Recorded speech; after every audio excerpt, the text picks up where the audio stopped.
Coming up on today's show, we're going to run through the offensive coordinator search news and rumors mill, see what Kevin Stefanski has been up to, and then we're going to react to Tommy Rees, the former Alabama offensive coordinator, being hired as the Browns tight ends coach, according to Zach Jackson at The Athletic. And finally, former running backs coach Stump Mitchell said, "What about Kareem Hunt?" We're going to unpack that at the end of the show. But let's first get into the latest on the offensive coordinator start. So the first interview the Browns went out for was Seahawks offensive line coach Andy Dickerson.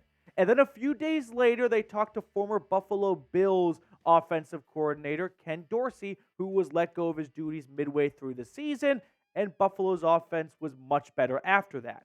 And then most recently, as of today, Tuesday, they talked to Houston Texans quarterback coach Jerrod Johnson. Now, we're going to unpack Johnson in a little bit more detail because I like him as a candidate way more than Ken Dorsey. But let's circle back to Andy Dickerson for a moment, because when they talked to Andy Dickerson, my initial reaction was, wait a minute. You want to get some new creative juices on your offensive side of the football, so you bring in an offensive line coach? That doesn't really add up. You already have a great offensive line coach.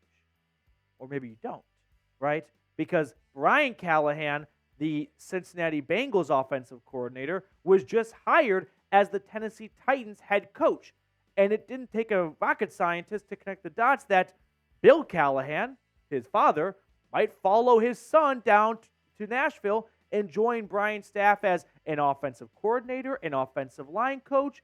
And if it's a promotion from O-line coach to OC, the Browns cannot block that interview. But if it's a lateral move, O-line coach to O-line coach, the Browns could block that interview, but I wonder how happy Bill would be if he is held hostage in Cleveland to, well, he'd be paid $3 million to be a hostage in Cleveland, but he might not really enjoy going to work if his boss would not let him go coach with his son, if that's his ultimate goal, and I don't think the Browns would get in the way of that. But then I saw this article from Connor Orr at KTLA, a news site over in Los Angeles. And it gave some maybe more promising, we'll say, updates on the idea of Callahan staying in Cleveland.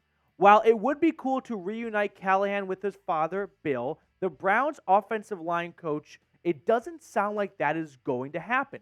The Browns have been fiercely protective of Bill in recent years, and he is among the highest paid assistant coaches in the NFL. After reading that, my first thought was, who the fuck is Connor Orr? Like, I've never heard of Connor Orr before. I searched him up, and he's a Sports Illustrated RIP writer in LA, I suppose.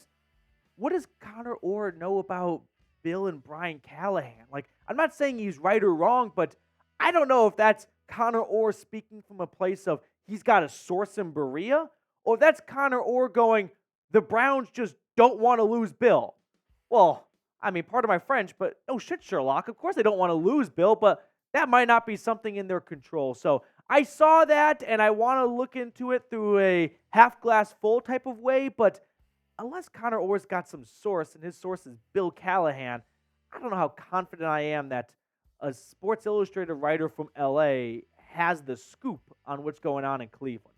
Now let's get to what's going on with Jerrod Johnson, because MKC recently included him in an article of hers saying Texans quarterback coach Jerrod Johnson, who will interview for the Browns offensive coordinator vacancy here on Tuesday, could quickly become a front runner for the job.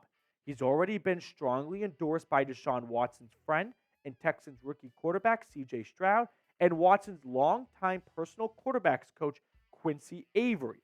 Now, I don't think Mary Kay here is saying that she's heard Jerrod Johnson is going to be the guy. I think she's just doing her job of connecting the dots, saying, coming in for an interview, has connections to Watson, he very well may get this gig after all. But when I think about what to look for in an offensive coordinator for this search for Kevin Stefanski, in my eyes, you're not trying to bring in a new offense, right? Take the Chicago Bears, for example. They just hired Shane Waldron from Seattle to be their new OC. He is bringing in a new offense because the last one with Luke Getsy sucked. That's not the goal of this hire. The goal of this hire is to bring in some new, fresh, creative ideas to maximize Deshaun Watson. Because ultimately, Kevin Stefanski felt they weren't getting that from AVP. And Jerrod Johnson is a quarterback's coach with C.J. Stroud, who put up awesome numbers in his rookie season, as we know all too well. I think he probably meets the criteria for bringing in good creative ideas to maximize a quarterback, right? He took Stroud and made him a top 10 quarterback in a lot of ways as a rookie this year. Now, Jerrod Johnson's resume, he started off at A&M as a quarterback and then got into the NFL with a diversity coaching fellowship program from Bill Walsh with the 49ers and then the Indianapolis Colts. And then he got the offensive quality control job at Indy before getting the assistant QB coach job with the Vikings 2 years ago.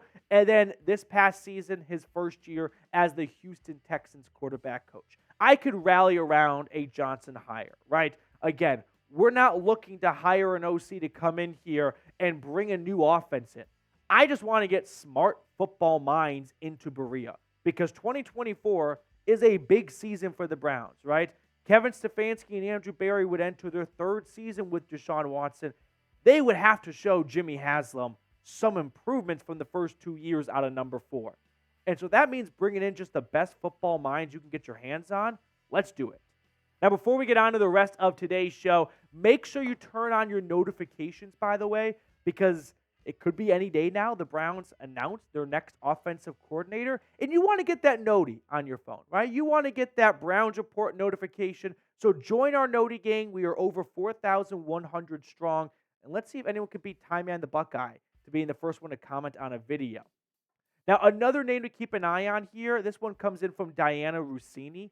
Former Falcons head coach Arthur Smith has received serious interest from more than 7 teams about joining their offensive staff as offensive coordinators per source. He will have options.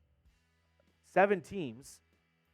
There's not that many OC openings, and I know the Browns are one of them. So I'm somewhat inclined to believe the Browns may be one of those 7 teams. So I think Arthur Smith kind of got, I wouldn't say a bad deal in Atlanta. He had 3 7-win seasons. But I ultimately think that he just never got the quarterback down. And that's partially his fault, partially not his fault. But the good news for Arthur Smith is he has no say in the quarterback in Cleveland. He just has to come in here and run a good offense. And I think he could run a good offense. So I would very much get behind an Arthur Smith hire as well. Now, let's get into our rumors for today. And the first subject I want to breach is, was the Tommy Rees hire a good hire? I'm going to give this one 3 Bernie heads. I'll tell you why I'm not giving it 4 Bernie heads in a moment, but I'm definitely above 1 to 2 Bernie heads on the Tommy Rees hire. But first, I want to highlight our sponsor today, which is Factor. Get started on your resolutions with Factor so you are ready for the new year. Factor's ready-to-eat meal delivery takes the stress out of meal planning and sets you up for success in the new year. Factor now offers loads of snack options like breakfast, smoothies, juices, snacks, and much more to keep yourself going no matter what's on the schedule. Also, not only does Factor offer simple solutions when you're too busy to cook, but they also help you stay on top of your goals. With offerings like Protein Plus and Keto, you can stay on track. This is definitely going to come in handy for a lot of you trying to shed some poundage like myself here in the new year. So head to factormeals.com/BrownsChat50 and use code BrownsChat50 to get 50% off. That's code BrownsChat50 at factormeals.com/BrownsChat50 to get 50% off. I put all that information in the comments and description of today's video. So if you have not checked out Factor yet, make sure to go ahead and do so today. Now let's talk about Tommy Rees, who, as Zach Jackson was the first one to report, is expected to join the Browns coaching staff as a tight ends coach. He was the Alabama offensive coordinator for 1 season, and before that, he was Notre Dame's QB coach to begin with, and then became their offensive coordinator up until Nick Saban gave him a call. Now, my initial reaction was, 31-year-old guy, hired by Nick Saban to call plays for Saban. I'm in. I'm going to go on a limb here, and you should as well, and say Nick Saban might be better at identifying football IQ and coaches than we are. So if Nick Saban finds a 30-year-old guy to call his plays, I'm going to go on a limb and say Nick Saban might know a little bit more than we do. And so if the Browns are going to collect Tommy Rees from Alabama just because Nick Saban retired and a new staff is coming into Tuscaloosa, that might just be the Browns' luckiest day. Just great timing for Cleveland to pick up a young, bright, up-and-coming, offensive-minded guy like Tommy Rees. Now, I know that a lot of people who are against this hire, and I don't really get why. One, ask yourself, do you know what makes a good or bad tight ends coach? Right? Have you ever been watching football and been like, you know what, this team fucking sucks? And I'll tell you why. It's that tight ends coach. No. And then the second reason is, how many of you just don't like Tommy Rees because of what was a bad play call for Alabama against Michigan that sent Michigan onto the Natty? How many of you are just a little bit salty about that and you didn't want to see the team up north have success? I get that. I understand it. But I'm here to be a Browns guy first. And I think Tommy Rees would be a good addition and is a good addition for the Cleveland Browns. Second rumor I want to tackle on today's show. Did Stump Mitchell throw Kareem Hunt under the bus? 4 birdie heads. Yeah, he did. But I don't think it's as bad as maybe some of the headlines have made it out to be. Because Stump Mitchell's a pretty direct guy. And he was just direct when he did a sit-down interview with Camryn Justice. Here's what Stump had to say. Well, when he was asked about what he wants the next running backs coach to kind of inherit. Well, the thing that I couldn't do while I was there is get the best out of Kareem. If they bring him back, I hope the next coach will be able to get the best out of Kareem. As a coach, all you want to do is to make a player better. But I wasn't able to get him to not be the last guy in meetings, not to be out at practice on time. And then that was that's the final quote there. So Stump Mitchell, when I look at this quote, sure, you can kind of say he's throwing him under the bus because he's identifying that Kareem Hunt was late to meetings and not the first guy out on the practice field. But I also just took this as Stump Mitchell is just a coach 24/7. He just can't turn it off, right? And he's still coaching guys when he's not on the coaching staff and that player is not on the roster still. Stump Mitchell is just an all-time football coach. The guy's doing an interview after getting fired, and all he has to say is great things about the organization. And even in the interview, he's still coaching for players that aren't even on the team anymore. The guy was just born to be an NFL coach. And just born to be a coach at any level, right? So, yes, you could look at that as he aired out some dirty laundry. Does Stump Mitchell sound like a guy who would do well on reality TV show and wants to air out dirty laundry? No. Watching the interview, listening, he's a very calm, well-mannered guy that didn't go out there to say some negative things about Kareem Hunt. He was just in the middle of the interview going back to his coaching days, and he still just wants to coach. And that's what he was doing there in my eyes. I don't think he was trying to take a big jab at Kareem Hunt. Yeah, he didn't have to say those things, but I don't think this is him trying to make Kareem Hunt look bad. I think he was just coaching. Now, Kareem Hunt this season, maybe he should have stayed in some of those meetings a little bit longer because he averaged 3 yards a pop. The 9 touchdowns was extremely impressive, and it's a credit to his short goal line skill set. But last year, he had a career low rushing and receiving average. And this year, he nearly took it a full yard lower. So when I ask this question, I already know the answer myself. And that is, no, I'm not interested in Kareem Hunt coming back. But if you are, you're more than welcome to get in the comment section. Give me a yes, give me a no. You had a running back have 3 yards of carry. The first point of attack should be, we need to find a new running back. Because 3 yards of carry is not going to get you very far. So I'm not interested in Kareem Hunt coming back. Is he a fan favorite? Yes. Would I love to see Kareem Hunt be a part of a Super Bowl run? Sure. And maybe add him to the practice squad in the playoffs, kind of like what we saw Zach Ertz go to Detroit do or something like that. But no, I do not want to see Kareem Hunt get serious touches next season for this team. Now, there was one other snippet from this Stump Mitchell interview that I don't think is getting enough conversation. Everyone's so focused on the Kareem Hunt part. How about this towards the end of the interview? When he was asked about, the direction the team's headed and whatnot, he said, I think the fans should understand that the Haslams, Andrew Berry, Paul DePodesta, they're doing everything right in my opinion. But no mention of Kevin Stefanski, right? Ultimately, we kind of got a peek behind the curtain when Andrew Berry spoke to the media on Monday when he said Kevin Stefanski is in charge of all coaching hires and decisions and things like that. That's his realm.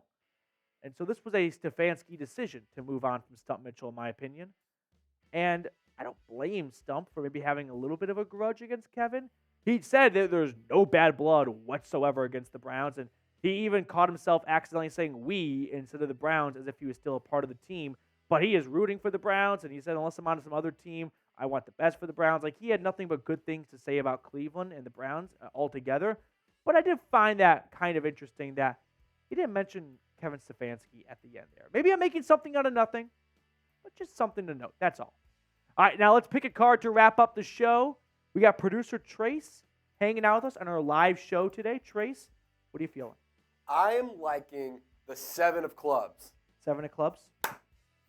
I'm going to go with, for hopefully a Nick Chubb bounce back year, 24, 2 plus 4, 6. I like it. 6 of hearts. He's got a big heart. I like it. No.